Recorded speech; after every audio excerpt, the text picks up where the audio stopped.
I don't care if you live or die, Mum. Your treatment isn't my problem. Those were the exact words my son, Jordan, said before slamming the door. He didn't even flinch, didn't look back. Just walked out, and by the time I checked my bank account later that night, the savings I'd been building for my medical treatment were gone. Every cent, $48,000, vanished. And then I saw the pictures. He and his girlfriend, Alyssa, were poolside in the Maldives, champagne, jet skis, candlelight dinners, matching bracelets. She posted, "When your man treats you like a queen." She didn't know it was blood money. Before I dive in, I'd love to know where you're watching from. Hit that subscribe button and give this video a like. It really helps more people hear stories like this. Anyway, when he returned, smiling like nothing had happened, I was waiting with the new will. And what I said next made his jaw lock and his legs shake. Let me take you back to the beginning. Jordan used to be sweet. Too sweet, honestly. He'd help carry my groceries, tie my scarf when my hands were stiff, and always said, "Don't worry, Mom, one day I'll be rich and you'll never have to work again." But after his dad passed, things changed. Fast. He stopped visiting as much, stopped answering my calls, started hanging out with people I didn't know, ones who wore expensive shoes but had no jobs. And then Alyssa entered the picture. She was beautiful, yes, but there was something cold behind her smile, something calculating. I remember the first time she visited. She looked around my house and whispered to Jordan, "You said your mum was rich. This place looks average." I pretended not to hear. Jordan laughed like it was nothing, but I saw the way his ears turned red. He was embarrassed, and instead of defending me, he said, "She's got savings, babe. She's just old school." Old school. I built my entire life saving penny by penny, and now I was just old school. That night, I couldn't sleep. Something in my bones told me that storm was coming, and I didn't even know how hard it would hit. The next week, I started getting dizzy spells. My doctor told me I needed a specialized scan and a possible operation. It wasn't life-threatening, but it wasn't cheap either. Around $45,000 to $50,000, I told Jordan. He sighed, picked at his nails and said, "Mum, can't you get some insurance to cover that?" I said I could, but it would take months, and my savings could fast-track everything. He nodded, quiet. That night, my bank account was emptied, not withdrawn, transferred, by someone with my online login. The only person who had it, Jordan. My hands shook so badly I dropped my teacup. When I called him, he ignored it. I called again, and again. Nothing. Finally, I messaged, "Please, tell me this is some mistake." He replied with one message, "You'll be fine. Don't guilt-trip me. I needed it more." That was when I saw the photos of him on vacation with Alyssa, lounging like royalty. I didn't even know when he got his passport, but clearly the world had become his playground, built on the back of my life savings. The same savings I'd worked 32 years to build as a school librarian. The betrayal cracked me open. I couldn't even cry at first. Just this numbness, this vacuum of disbelief.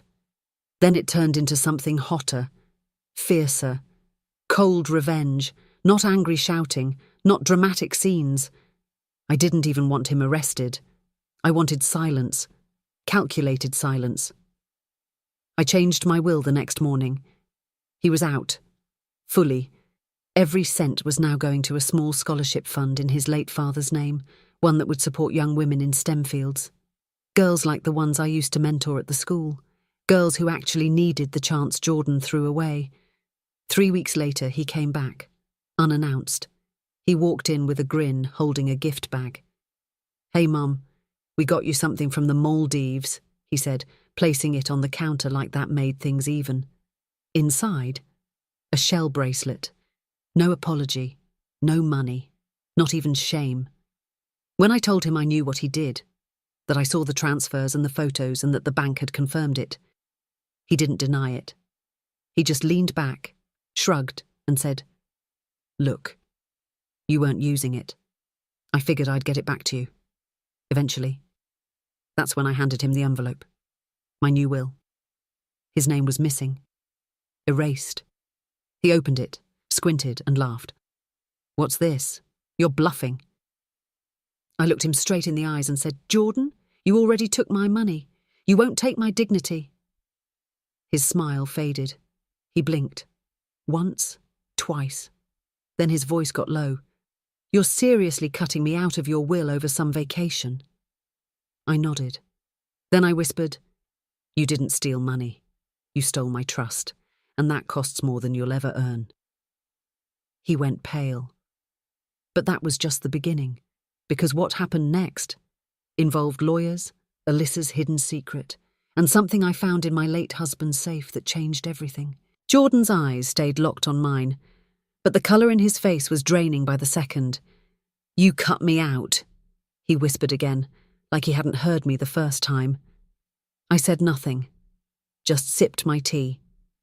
The silence between us stretched long enough to make him shift in his seat. His fingers twitched, his lips parted slightly, but no words came out. That's when I knew the boy I raised, the one who used to read comic books on my lap, the one who held my hand during thunderstorms. He wasn't in front of me anymore. This man sitting across from me, he was someone else. Jordan finally stood and started pacing the kitchen. Okay, you're upset, I get it. But don't you think this is a little extreme? I calmly replied, Extreme is stealing the last of your mother's savings for a vacation and then telling her that her medical treatment isn't your problem. He stopped pacing. I didn't say that. Yes, you did, I said softly. He clenched his jaw and looked away.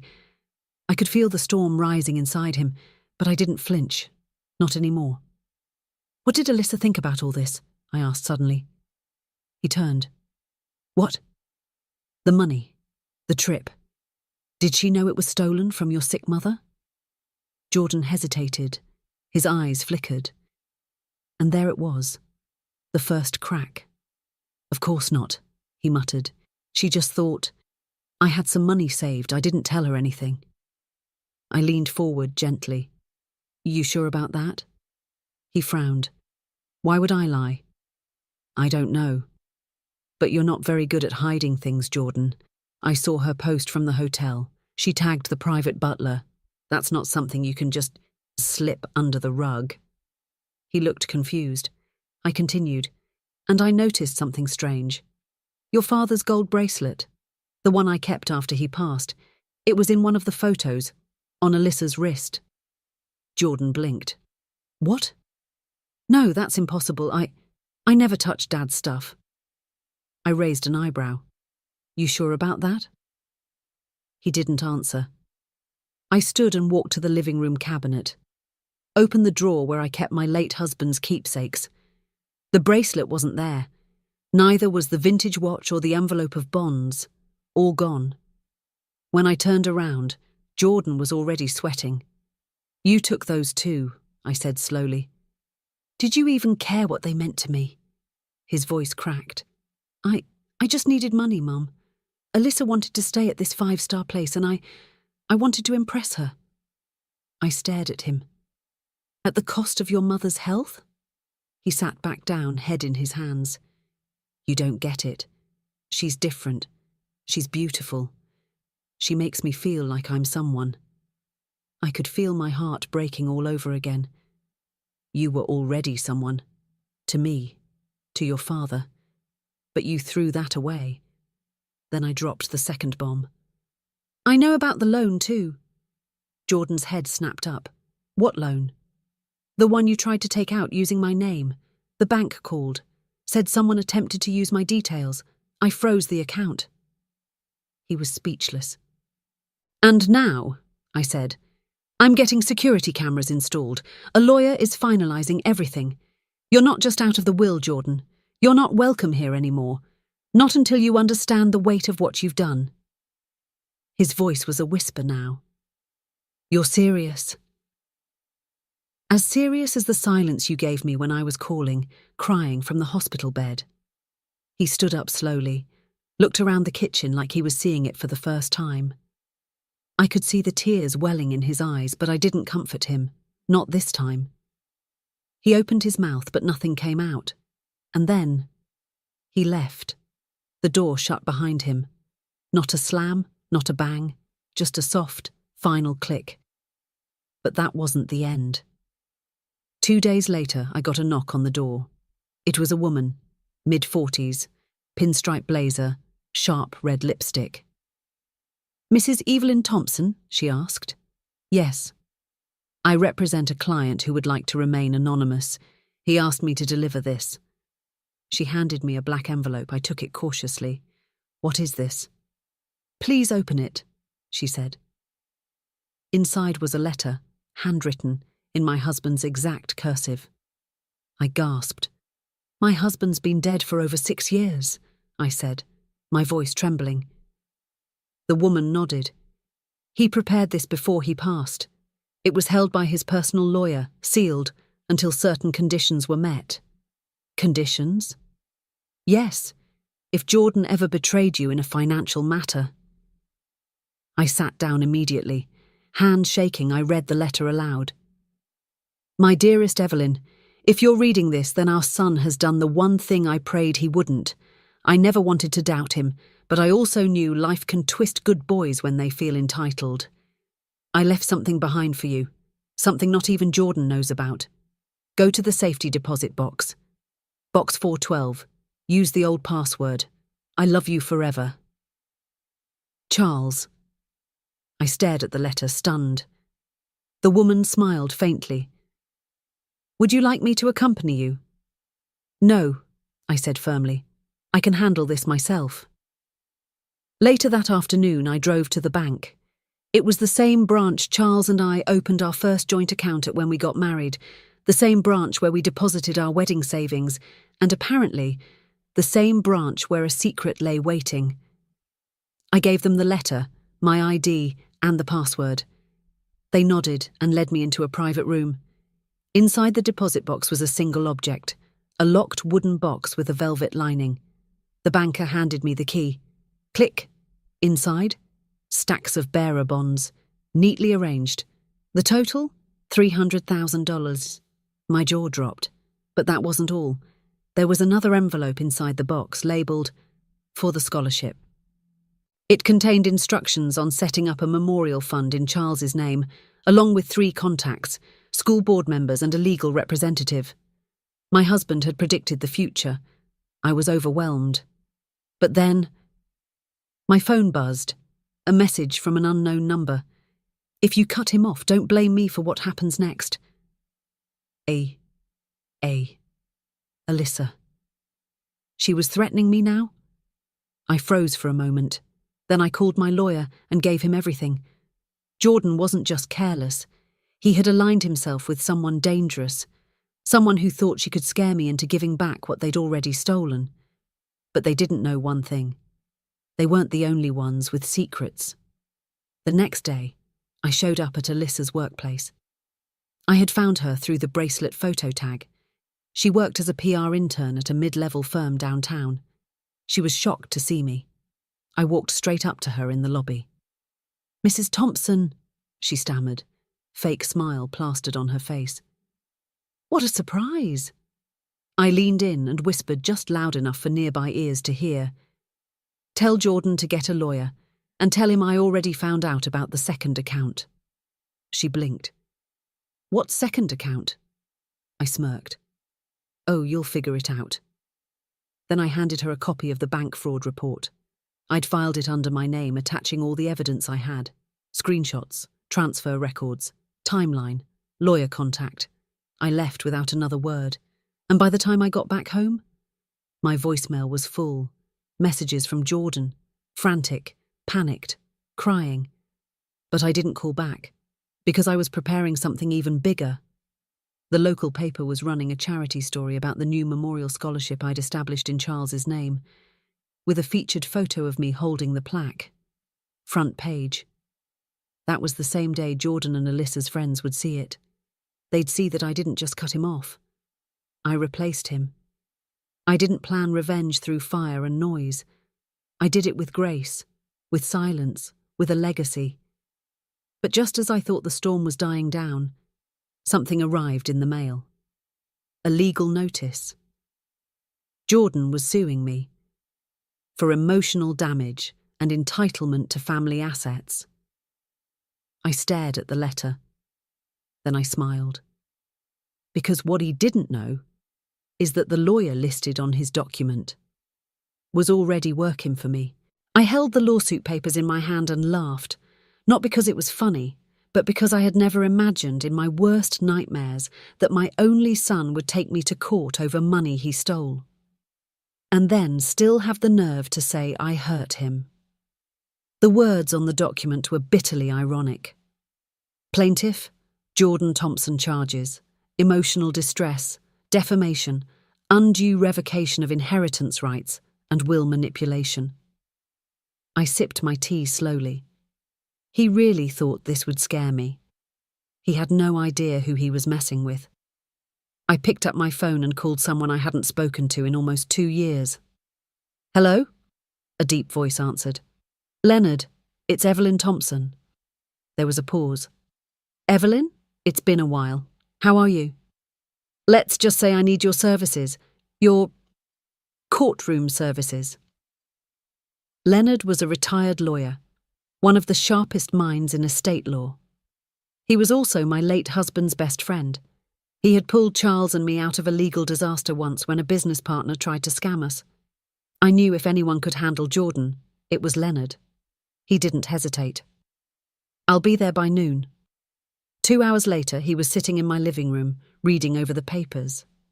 After 15 minutes, he chuckled. This boy doesn't stand a chance. He's bluffing. No judge in this city would side with him. I know, I said. But he's desperate, and Alyssa is pushing him. She's not just his girlfriend anymore, she's his partner in crime. Leonard nodded slowly. Then it's time we go on the offense. I leaned forward. What do you mean? We file a countersuit, fraud, identity theft, breach of trust, misuse of funds, emotional abuse. You have the records, the messages, the transfers, and now the scholarship fund to prove everything. My heart beat faster. Was I ready for this? To legally fight my own son? I closed my eyes. Then I remembered the hospital bed, the way my body had been failing, the way my son had ignored my calls, the photos of him feeding strawberries to Alyssa while I lay there in pain. Yes, I was ready. Do it, I said. Leonard smiled. Let's show him what happens when you betray the wrong woman. By the following week, the case was filed. The court date was set. Jordan was served the new lawsuit at Alyssa's place. He had no idea what hit him. And that's when the messages started. First, you didn't have to do this, Mum. We could have talked. Then, you're ruining my life. I'm your son. And finally, you'll regret this. You don't know what you've started. I ignored everyone. But deep down I was shaking. Not out of fear, out of heartbreak. I never wanted this fight. I never wanted to hurt him.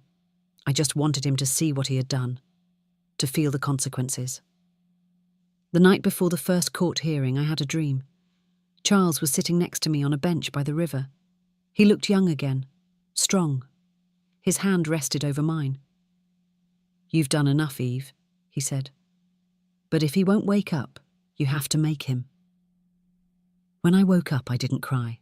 I just got dressed, put on my grey coat and pinned my wedding ring to my lapel. It was time. The courtroom smelled like paper and cold air. Jordan looked nervous when I walked in. His eyes were red. Alyssa sat beside him in an expensive-looking blazer, like this was her big moment. She leaned in and whispered something. He nodded, but didn't look at me. Leonard gave me a reassuring nod. We sat. The judge, an older woman with sharp eyes, entered. The hearing began. Jordan's lawyer spoke first. He painted a picture of a neglected son, emotionally wounded by a sudden and unjust removal from his rightful inheritance. He claimed I had acted out of spite, that I was unstable, that I'd been manipulated by grief. I almost laughed. Then Leonard stood. "Your Honour," he said calmly, "we're not here because a mother acted irrationally. We're here because a grown man emptied his mother's life savings while she was undergoing medical treatment. We're here because he left her with nothing, then fled the country with his girlfriend. We're here because the plaintiff tried to take out a second loan in her name without her knowledge, and we have the records to prove it." The courtroom was silent. Jordan shifted in his seat. Alyssa looked pale. Leonard continued. "Attached are banking documents, online transfer records, screenshots of conversations, and video evidence of the plaintiff using items belonging to his deceased father, items he had no right to sell." The judge raised an eyebrow. "Video evidence?" Leonard nodded and hit play on a small screen. It was Alyssa's vacation video, the one where she was wearing Charles's gold bracelet, laughing, holding a cocktail. Jordan's voice could be heard in the background saying, "Dad would have wanted us to enjoy life, right?" It was damning. Alyssa buried her face in her hands. Jordan stared at the screen like it had betrayed him. I watched without emotion, because there was more. Leonard handed the judge the sealed letter Charles had written and explained the clause Charles had left, that if Jordan ever committed financial betrayal, his inheritance was automatically voided. The judge took her time reading. Then she looked up. "This is extensive," she said. She turned to Jordan. "Do you deny these events?" Jordan stood up shakily. "I didn't mean to hurt her. I was just lost.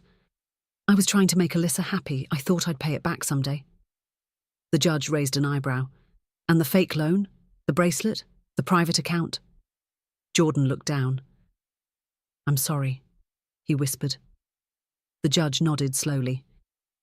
"Well, Mr. Thompson, your apology is noted, but actions have consequences. You cannot steal from someone and then demand they reward you." Jordan looked like he'd been punched. The judge continued.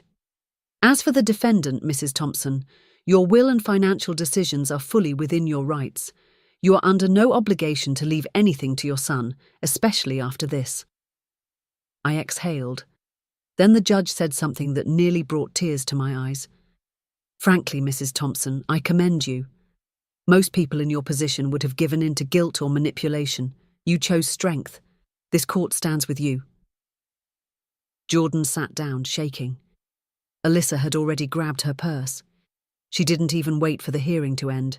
She walked out on him, right there in court. After the ruling, Leonard and I walked out of the courthouse. "Are you okay?" he asked. I nodded. "Yes.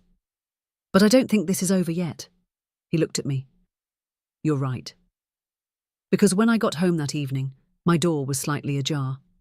I froze, slowly stepped inside. Nothing looked broken, but something was off. I checked my desk. My legal documents were gone. Every paper from the lawyer, the scholarship file, the financial statements, gone. Panic shot through me. I called Leonard. "Lock your doors, call the police," he said. "That wasn't random." I did.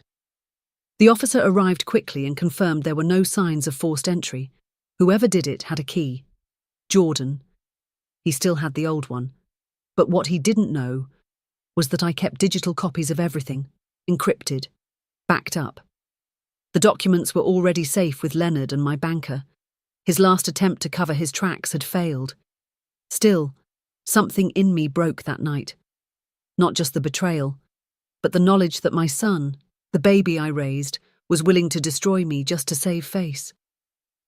I sat on the edge of my bed and whispered into the dark. "Charles, I don't know if he'll ever come back to me." I waited. Nothing. No dream this time. Just silence. But it was enough, because sometimes silence is where healing begins. 3 days later, I received a letter, no envelope, just a folded piece of paper stuck in my door. It read, "Mum, I lost everything. Alyssa's gone. Her parents found out and told her to cut ties. My friends won't talk to me. I'm sleeping in my car. I don't know what I was thinking. I was angry. I thought I deserved more. You didn't deserve what I did to you. I'm sorry. I don't expect you to forgive me, but I had to say it. Jordan. I held the paper to my chest and cried, not out of joy, not out of relief, but because somewhere beneath all the dust and damage, my son still existed, broken, ashamed, but maybe still reachable. I didn't write back, not yet, because the next chapter in this story wasn't about revenge, it was about choice, and whether the door to healing should ever be reopened. I kept the letter on the kitchen counter for days, didn't throw it away, didn't lock it in a drawer, didn't even move it from where I found it. Every time I passed it, I read the words again. I lost everything. Alyssa's gone. Her parents found out and told her to cut ties. My friends won't talk to me, I'm sleeping in my car. The part that hit the hardest?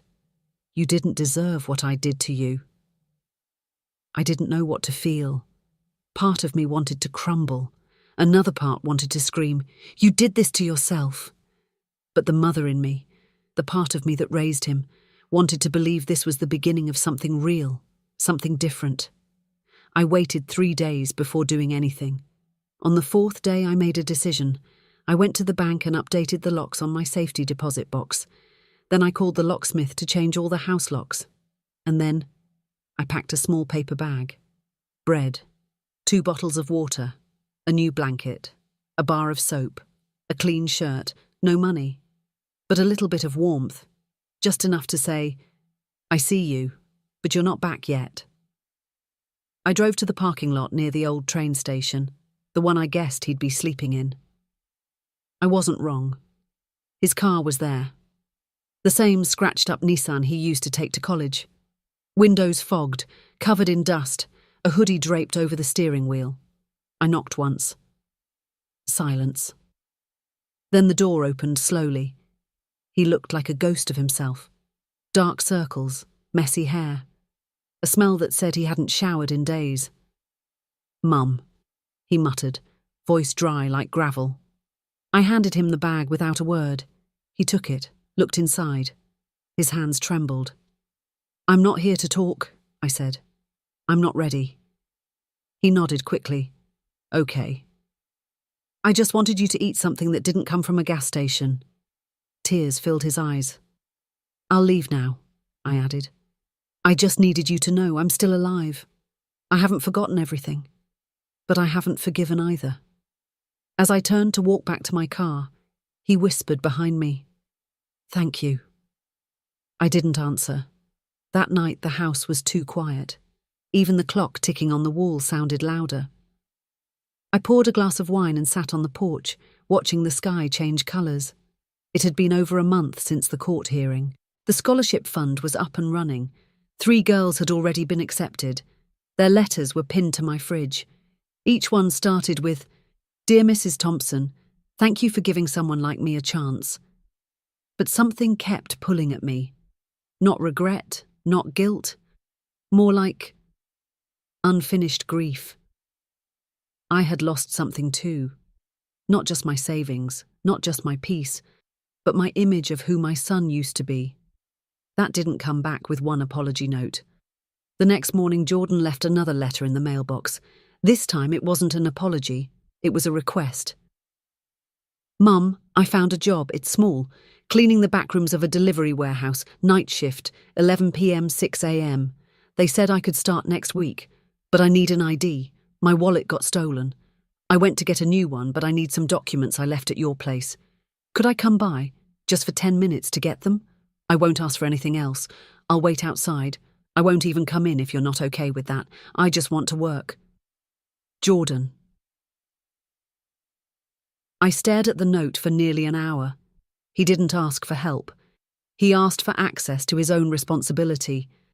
Maybe that was the first adult thing he had done in years. I called Leonard. He answered on the second ring. Jordan wants to come pick up some of his documents, I said. Can I legally allow it without risking anything? Leonard chuckled softly. Of course. Just keep anything sensitive out of reach. And if you're nervous, I'll sit in the house with you while he does. I considered it. No, I said. I'll handle it. That evening, at exactly 4 p.m, Jordan pulled up.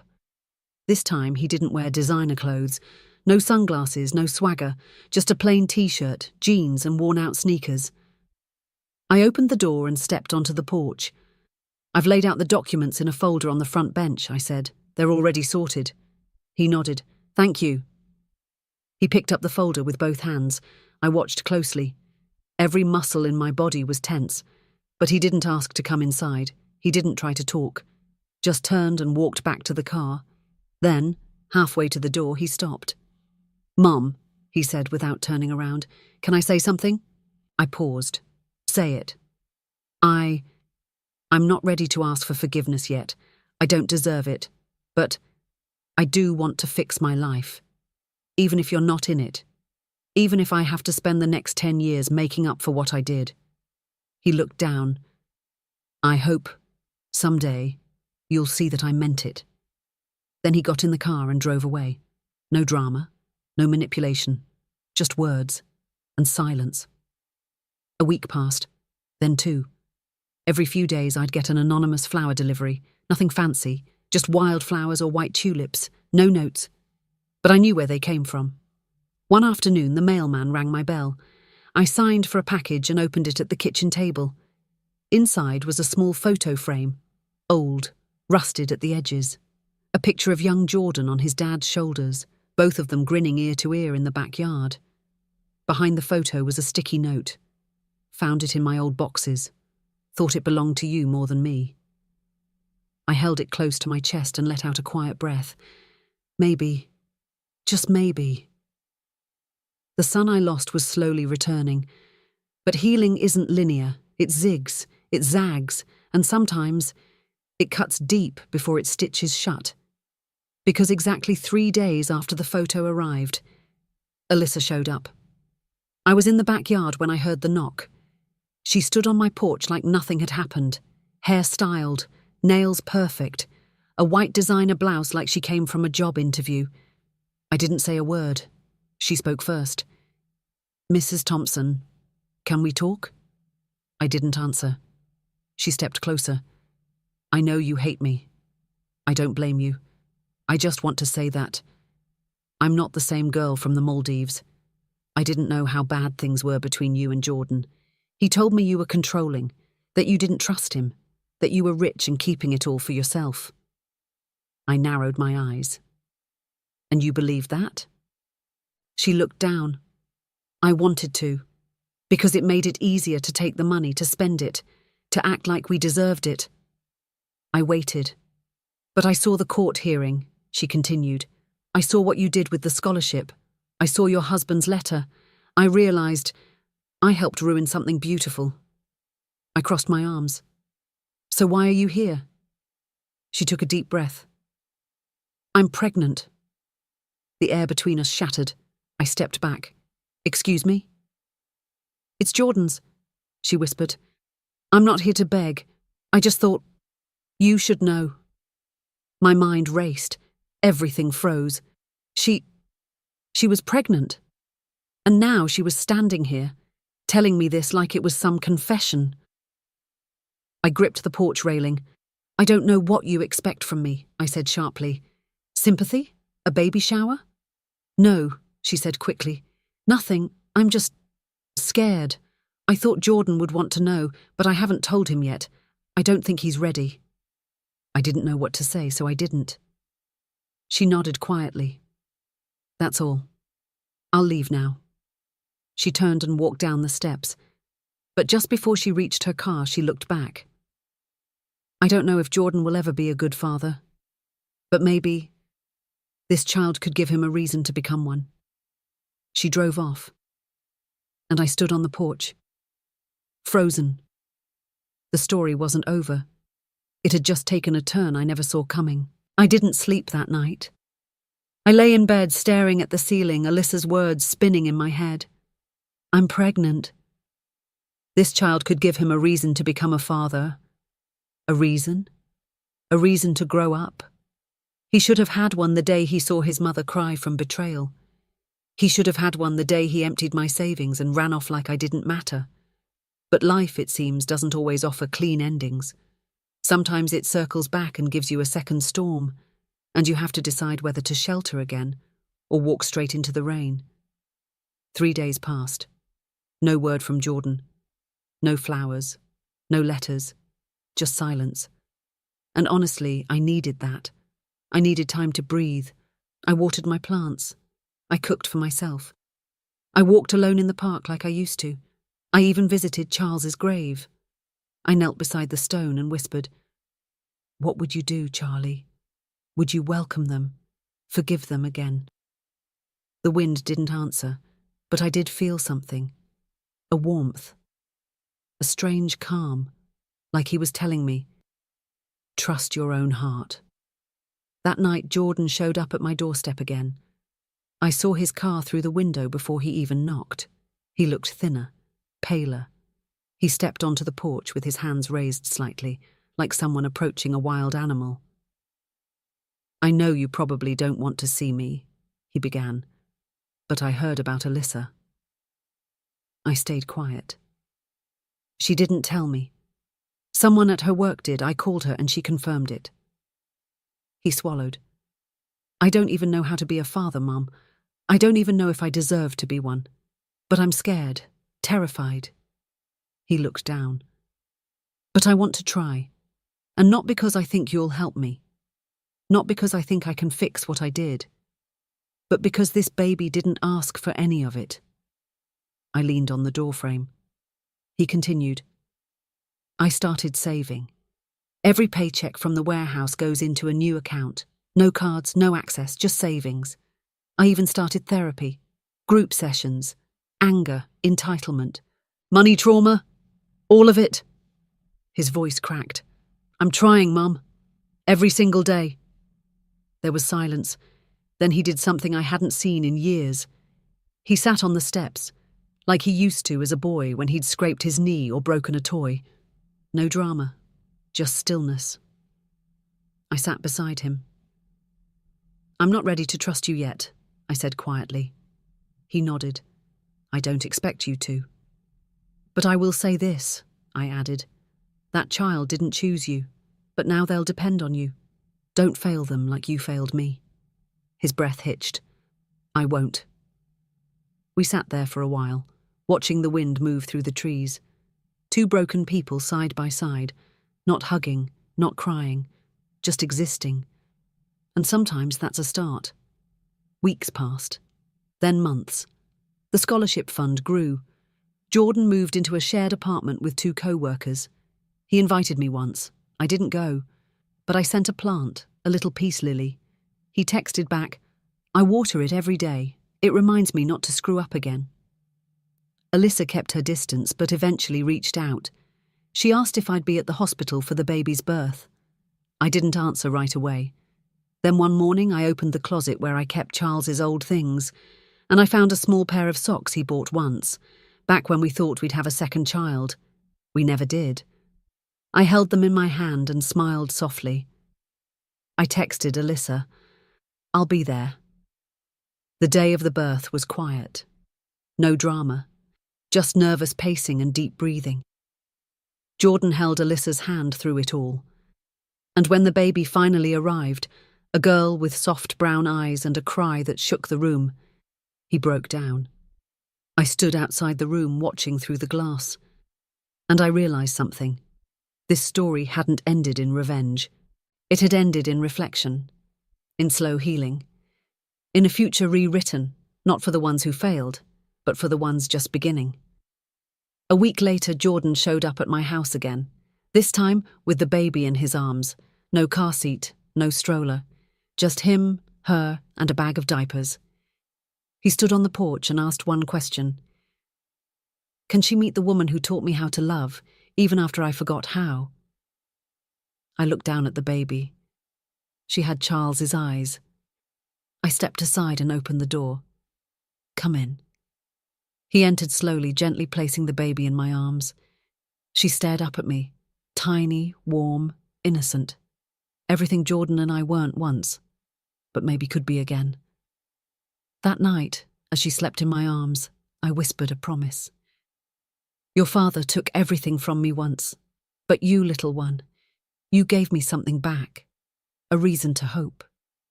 And as I rocked her slowly, tears falling onto her blanket, I knew something else too. This wasn't the ending I planned, but maybe it was the ending I needed.